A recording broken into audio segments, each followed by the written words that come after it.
All right, so let's start with the big story that we are tracking on WION this morning. It is day 2 of Donald Trump's impeachment proceedings in the Senate.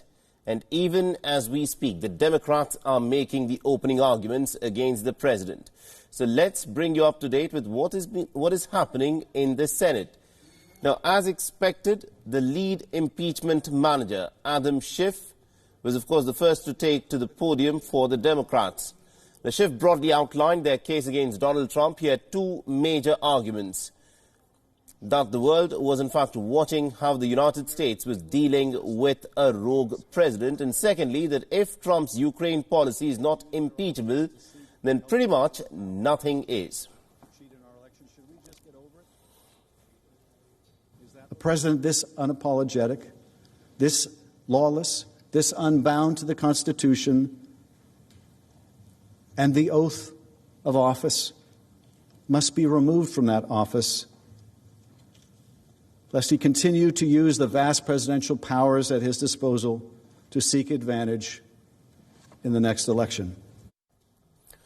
So as the Democrats presented their opening statements, the White House was live tweeting amidst the trial, refuting all of Adam Schiff's arguments. In 3 separate tweets, the White House called him a complete liar. They also have argued that Trump never withheld an Oval Office meeting with Volodymyr Zelensky, and that the president had accepted the conclusion of the American intelligence agencies that Russia had tried to interfere in U.S. elections.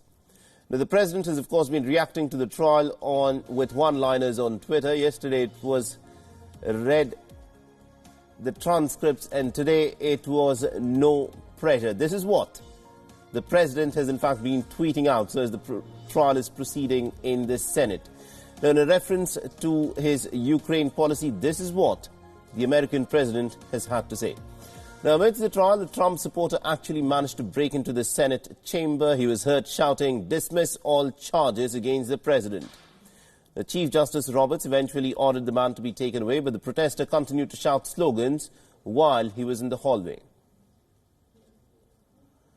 Now, the president is, of course, counting on a united Republican Party to protect him in the Senate, and so far that is exactly what is happening.